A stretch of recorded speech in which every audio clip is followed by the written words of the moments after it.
Thomas Maples, and welcome back to a Sacred Journey podcast. Today we're going to explore the concept of finding balance, especially as it relates to creating our happiness habits and engaging those aspects of soul that bring a general sense of joy to our overall personal, emotional, spiritual, and physical well-being. So let us begin. Today I was going over a former blog post that I did quite a few years ago that explored a wonderful quote from John Lennon. Now, it's debatable whether John Lennon ever said this, but as always, the aspects of what is said in spoken word can have a profound meaning, especially within the mythical underpinnings of the psyche itself. And so whether he said this or not is questionable and up for debate. However, the premise of the message sounds very much John Lennon-like. He says, "When I was 5 years old, my mother always told me that happiness was the key to life. When I went to school, they asked me what I wanted to be when I grew up. I wrote down happy. They told me I didn't understand the assignment, and I told them they didn't understand life." Now, finding balance is a lifelong journey. We hear concepts in mindfulness such as body, mind, and spirit, and the capacity to bring balance to our life in multiple domains, especially in the stress-ridden societies we may live today, seems to be of utmost importance for us to create a meaningful life that brings some sense of joy and happiness to ourselves and others.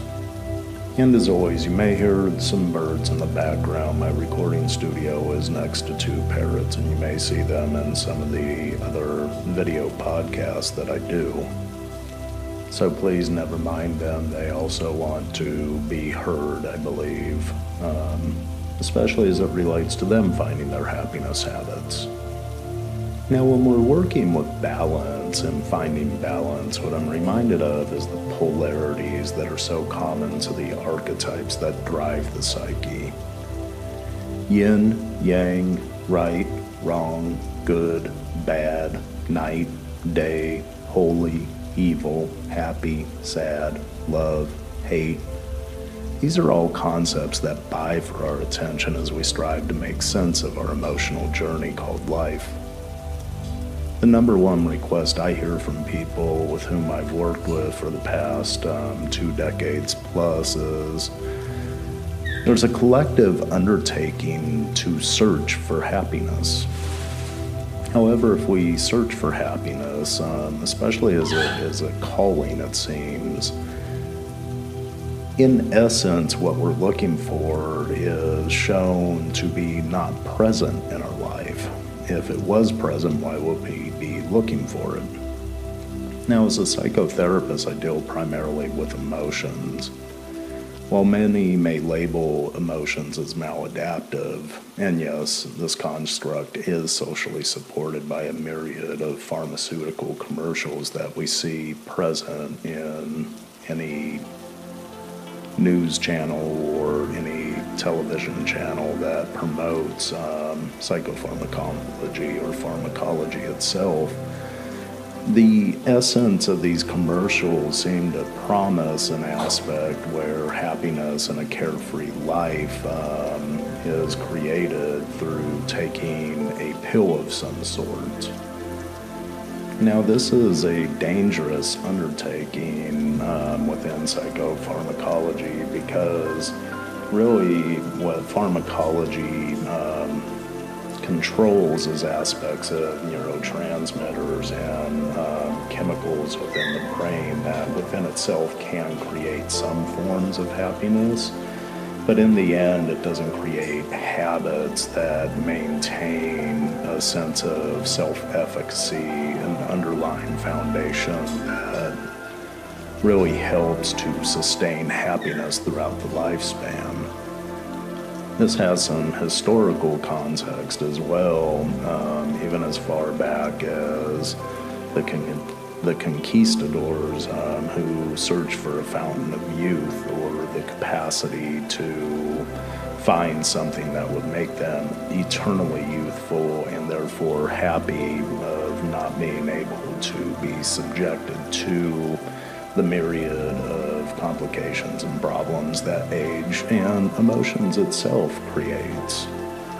So while medicines may help with bringing about a sense of happiness biochemically, we remain in the dark about our emotional landscape in general. In this place, this emotional landscape is a rich and diverse meadow that many may have wandered through, yet still few have seen the flowers that are present within the emotions, because typically they tend to be labeled by the polarities of the psyche present. Are these good? Are these bad? Are these adaptive? Or are they maladaptive?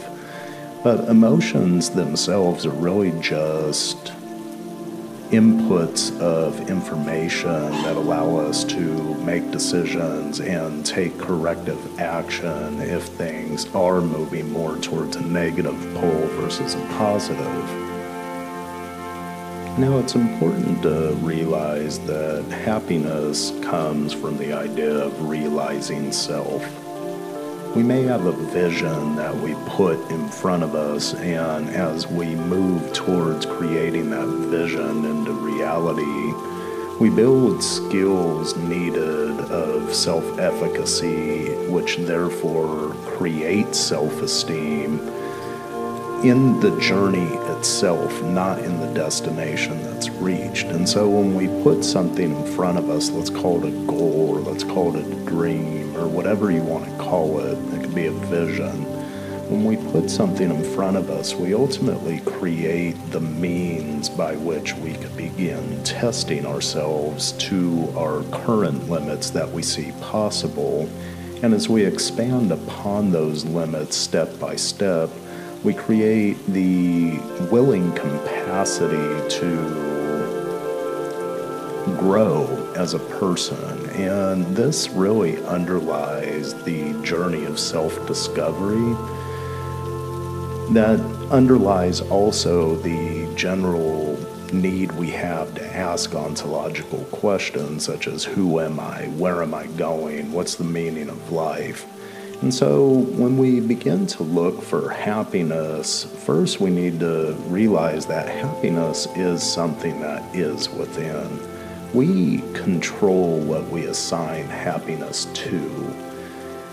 Now maybe we haven't assigned that happiness to things that are in our reach and are in our everyday vision currently.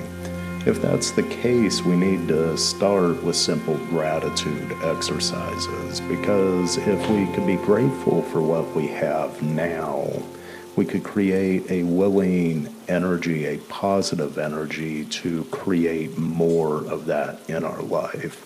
And that really creates the means from which self-discovery effects and causes within itself self-esteem.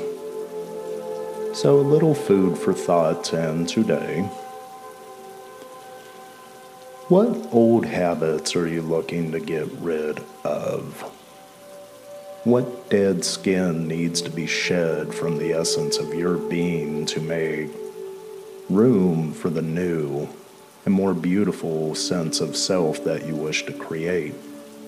As you identify a specific and make it a concrete dream, a concrete goal, what steps are needed from you to create that goal into a reality? Now, any dream starts with this premise. We envision, we chart a course step by step, and then we create the means by which we advance confidently towards the direction of that vision, which ultimately allows us to create a life of our dreams.